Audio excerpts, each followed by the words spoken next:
Bom dia, bom dia, bom dia! Mais um Morning Call, o que esperar do mercado hoje? Eu sou o professor Wagner aqui da Francesca Educação Financeira.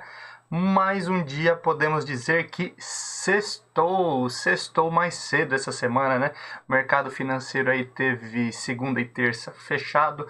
Bolsa brasileira abriu somente após as 13 horas de segunda-feira. O pessoal do mercado financeiro, assim como eu, também teve folga no início da semana, então a semana foi mais curta. Mesmo assim, não faltou emoção e novamente nós estamos aqui sempre a partir das 5h50 da manhã para falar aí sobre o que esperar do mercado hoje, fechamento do mercado no dia anterior e tudo aquilo que pode impactar direta ou indiretamente a sua e a minha vida. Vamos lá então falando um pouquinho sobre fechamento de hoje. Assim como nós havíamos dito, acompanhando aí os mercados internacionais, que ontem de manhã já estavam oscilando por volta das 6 da manhã, a Bolsa Brasileira, o índice Ibovespa, fechou aí com queda de praticamente 1%, repercutindo aí o aumento no pedido de seguro-desempregos lá nos Estados Unidos. No Brasil repercutiu e continua repercutindo hoje muito forte a prisão do deputado Daniel Silveira e a possível votação da PEC emergencial aí, que continua no radar dos investidores hoje. Assim como nós já havíamos dito ontem e antes de ontem também, a crise do petróleo também tem preocupado bastante, não só no Brasil como no mundo, principalmente aí por conta aí do problema climático lá no Texas, que tem causado diversos apagões, o que obviamente encarece aí o preço do gás, o preço do combustível e reduz e muito a retirada, a extração e exploração do petróleo, commodity muito comum ali no estado do Texas, nos Estados Unidos. Existe aí uma possibilidade de um contingenciamento muito maior aí por conta do auxílio emergencial e o atrito entre os três poderes intensifica no Brasil aí o receio dos investidores. Vamos falar um pouquinho mais sobre o fechamento de ontem, sobre o que nós podemos esperar para hoje, dia 19/2 de 2021. Não esqueça aí, deixa seu like, se inscreva no canal para que essa mensagem, esse conteúdo chegue para muito mais pessoas e a partir de segunda-feira tem material exclusivo para todo mundo que está lá nos nossos grupos de WhatsApp ali do Morning Call, o que esperar do mercado. Acompanhe conosco. Ontem, dia 18/2 de 2021, o índice Ibovespa perdeu os 120 mil pontos, fechou a 119.199 pontos, queda de 0,96%. O dólar teve alta também no dia de ontem, fechando aí a R$ 5,44, com alta de 0,48%. Já nos Estados Unidos, a bolsa de tecnologia Nasdaq fechou com queda de 0,72 a 13.865 pontos, S&P queda de 0,44 e Dow Jones, que vinha aí atingindo marcas históricas, queda de 0,38, fechando a 31.493 pontos. Realmente, aí, por conta de toda a crise no Texas, a dificuldade ainda em se votar o plano Biden e diversos outros indicadores norte-americanos, as bolsas aí tiveram uma volatilidade maior. O índice de preços, né, que basicamente é a inflação norte-americana, também subiu juntamente com o preço do petróleo, o que preocupa, obviamente, e traz maior volatilidade para o mercado. Olhando para a Europa, então, ontem, no dia 18, nós tivemos o euro com alta de 0,46 a R$ 6,54, Alemanha queda de 0,16% a 13.886 pontos e França 5.728 com queda de 0,65%. O Reino Unido teve uma queda mais forte de 1,40%, fechando ontem a 6.617 pontos. Na Ásia, após aí uma semana fechado, a Bolsa da China voltou com queda de 1,22%, fechando ontem a 15.767 pontos. Ela abriu em alta, principalmente aí com aumento no preço de commodities e diversos outros detalhes, mas infelizmente fechou aí com queda de 1,22%. No dia de hoje, a bolsa chinesa opera nesse momento aí em alta. No Japão, queda de 0,19, fechando a 30.236 pontos. Então, perceptível aí que o mercado teve diversos desafios no dia de ontem e realmente aí a maioria das economias globais aí amargando perdas no dia 18 de fevereiro de 2021. Olhando aí para criptomoedas, nós temos aí o Bitcoin com queda de 0,78% depois de forte alta, né, no dia anterior, o Ethereum com alta de 5,34% e o petróleo futuro tendo uma leve queda no dia de ontem, o Brent fechando a 63,52 dólares o barril e o WTI a 60,27, uma queda até expressiva aí em relação ao dia anterior. Olhando aí para o índice do medo, S&P 500 VIX, que nós começamos aí a cobrir nessa semana, que é o índice que mostra especificamente o risco de volatilidade do mercado, o medo que os investidores têm. Ontem ele teve uma alta de 0,99, fechando a 22,49. Lembrando que quanto mais alto esse indicador, no período lá da pandemia, lockdown, ele ultrapassou os 80 pontos, ele indica maior oscilação no mercado de ações. Essa maior oscilação pode ser positiva ou negativa, mas indica, obviamente, aí um receio maior dos investidores. E quanto mais baixo, maior a confiança dos investidores em renda variável. Esse índice mede aí, especificamente ações ali da S&P 500 nos Estados Unidos, mas devido à força, à potência do mercado norte-americano e a quantidade de investidores existentes no país, isso automaticamente se replica aí para os mercados globais, visto que a bolsa norte-americana normalmente é parâmetro, é benchmark para puxar os demais índices brasileiros. Falando em metais, ontem o ouro fechou aí a 1.774,55 dólares a onça. O alumínio fechou aí com alta novamente a 2.141,50 cents de dólar a tonelada. O ferro refinado, minério de ferro, fechou aí a 164,59 dólares a tonelada também.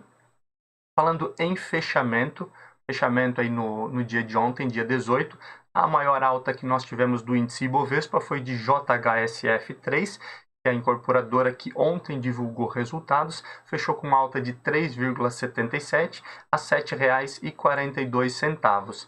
Carrefour Brasil fechou aí com alta de 2,33% a R$ 20,60. Carrefour Brasil, dono do Atacadão aqui, que é da marca de supermercados Carrefour, a marca francesa, né, que se você lembra do nosso Morning Call, recentemente teve oferta aí de compra da rede Carrefour por uma marca canadense, mas o Carrefour também divulgou resultados essa semana e acumula nova alta. Suzano Brasil, alta de 2,27 a 74,04. Prio 3, subindo 1,49 a 88,41. E Klabin, a indústria de papel, 1,47%, fechando em 28,90 centavos o papel no dia de ontem. Já as principais baixas aí nós temos BIF3, que é Minerva, que vinha de alta aí na semana, fechando aí com 4,36 de queda a 9,63.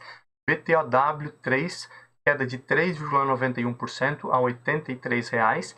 TIM com queda de 3,66 a 13,65. Ultrapar, queda de 3,47 a 22,50. E GNDI Intermédica com queda de 3,34% a 92,31. Lembrando aí que Intermédica e Hapvida aí estão naquele processo de fusão, tiveram grande valorização aí nos últimos meses, né? E nós aguardamos aí maiores notícias, pois essa fusão aí deve mexer bastante aí com o mercado de saúde brasileiro e também deve movimentar bastante aí o preço dessas ações. Sempre lembrando que aqui nós não damos nenhuma recomendação de compra, apenas trazemos notícias referente ao mercado e alguns pontos que você pode realmente aí analisar com calma e aí sim tomar as suas decisões. Nossa agenda brasileira, ela traz hoje aí a Receita Tributária Federal, ou seja, quanto que o Brasil arrecadou de impostos, né? Importantíssimo, e visto que nós tivemos queda bem acentuada da arrecadação no Brasil e no mundo por conta da pandemia.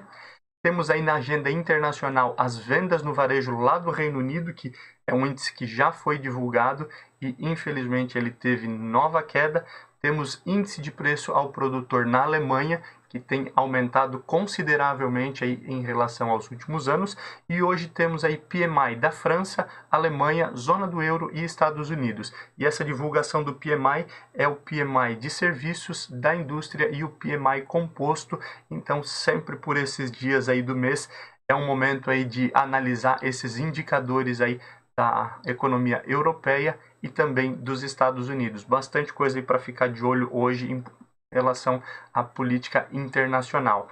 E muito importante, hoje o Fed divulga o seu relatório de política monetária, que é muito semelhante ao que acontece no Brasil com a ata do Copom, mas ali é o Banco Central, o Federal Reserve, lá nos Estados Unidos, e ele divulga aí como se fosse uma ata, também um relatório com as suas medidas, a sua política monetária aí para os próximos meses.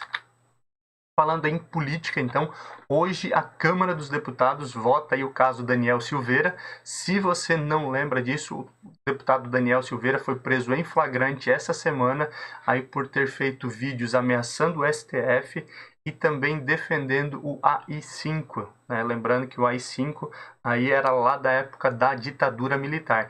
E após ser preso, ter a sua liberação negada, mesmo com foro privilegiado aí de deputado, a Câmara vota hoje a possível derrubada da prisão do deputado Daniel Silveira.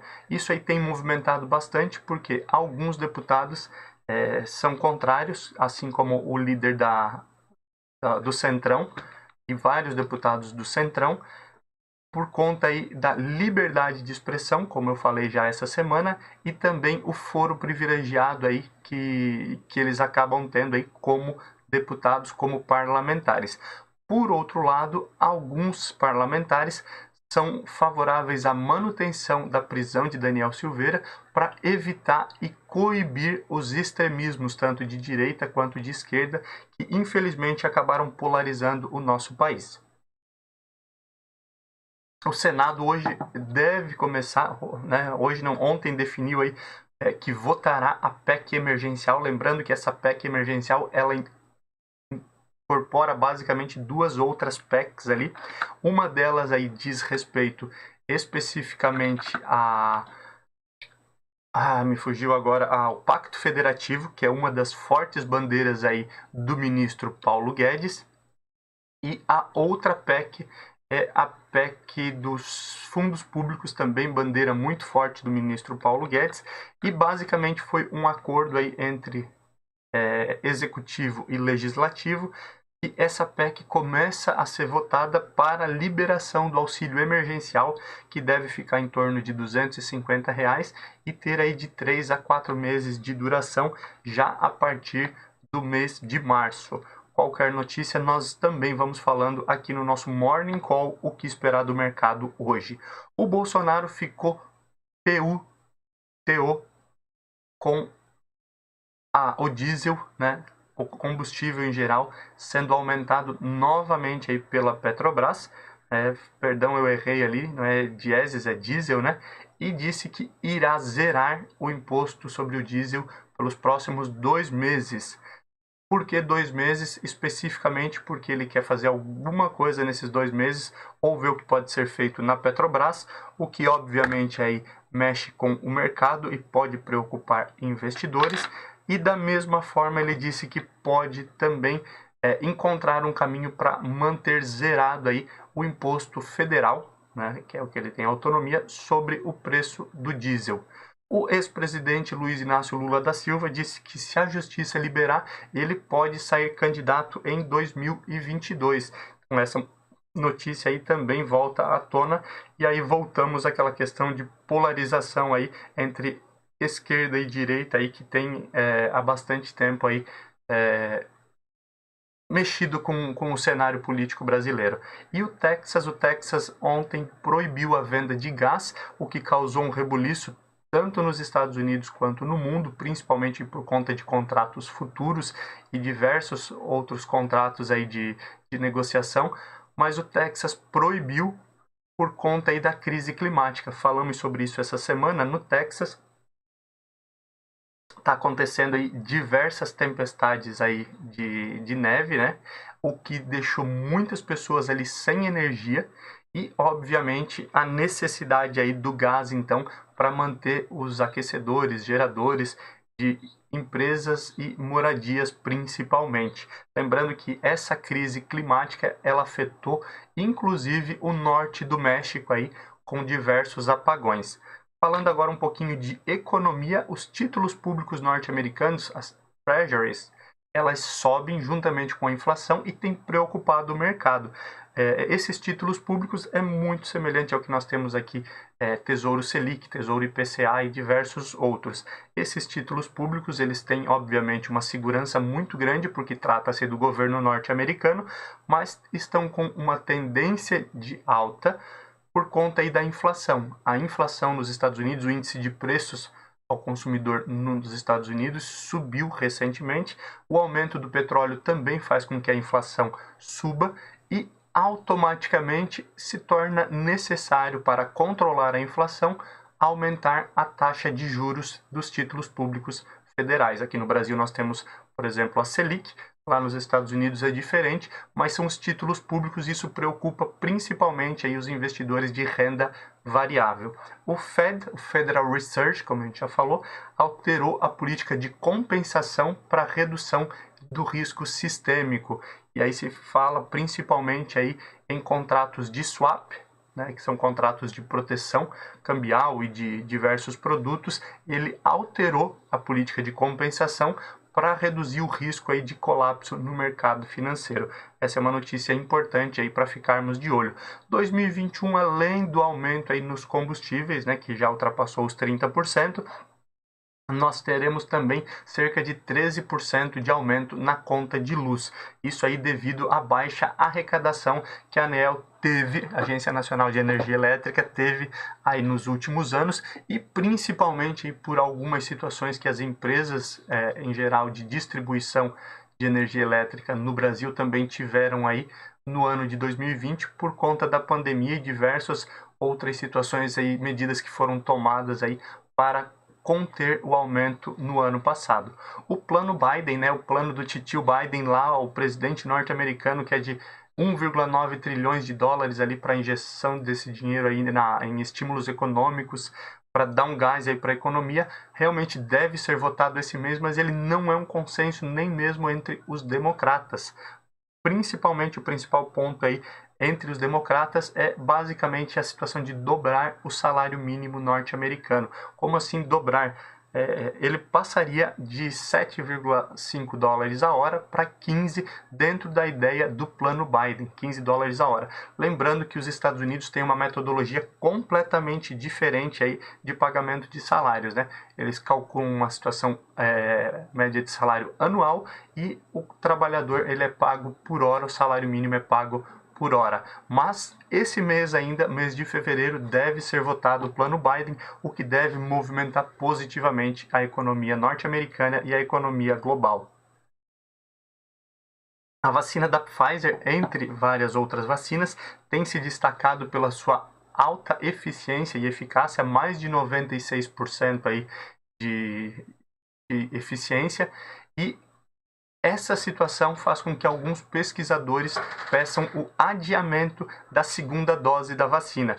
Isso, obviamente, seria positivo, porque caso não fosse necessário aí uma administração de segunda dose da vacina da Pfizer, nós teríamos aí uma maior quantidade de vacinas disponíveis para imunização da população global.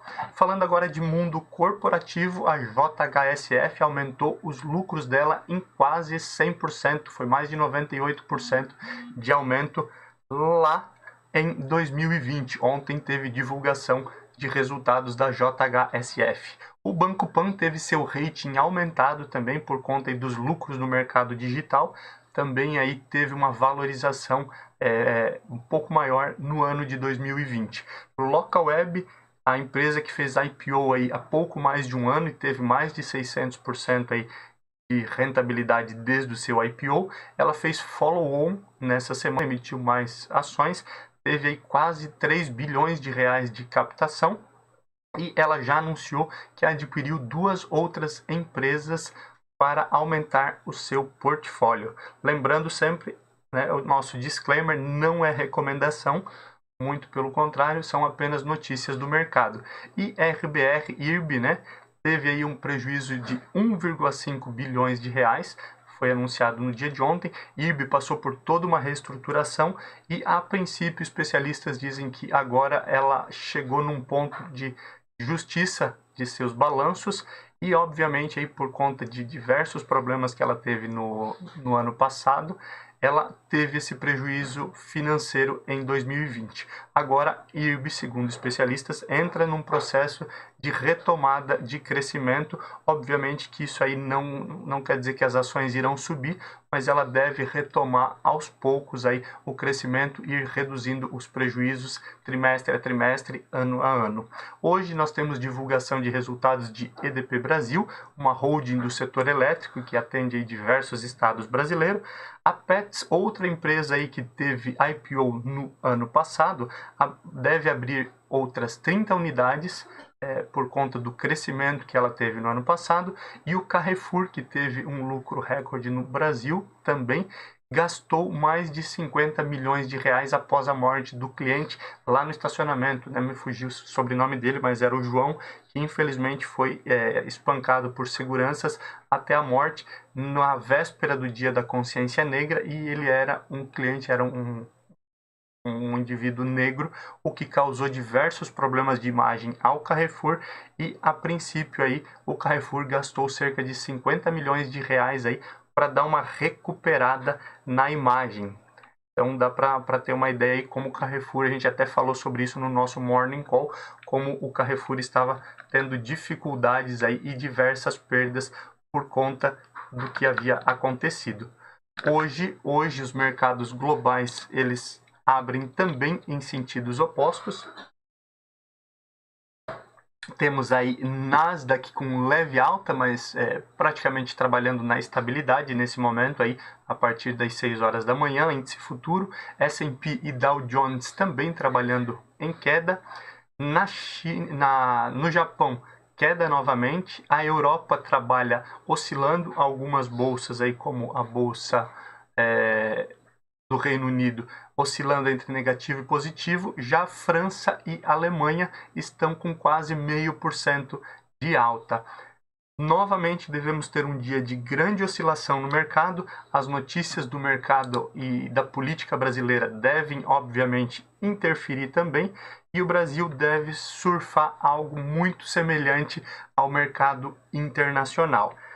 Muito obrigado aí por mais um dia ter a sua companhia. Bom final de semana para todos, bons negócios. Lembrando que a partir de segunda-feira, se você quer receber esse material também via WhatsApp em PDF, para que você possa aí ter acesso a ele de forma rápida a qualquer momento do dia, é só me chamar, me mandar um direct lá no @FranceschiWagner no Instagram, aonde você vai receber o link para acessar um dos nossos grupos de WhatsApp, que irão receber aí antes das 7 horas da manhã esse material para você sair de casa bem informado. Bom final de semana, obrigado pela sua companhia, te vejo aqui na segunda-feira, um abraço, bons negócios, boa sexta-feira, tchau, tchau!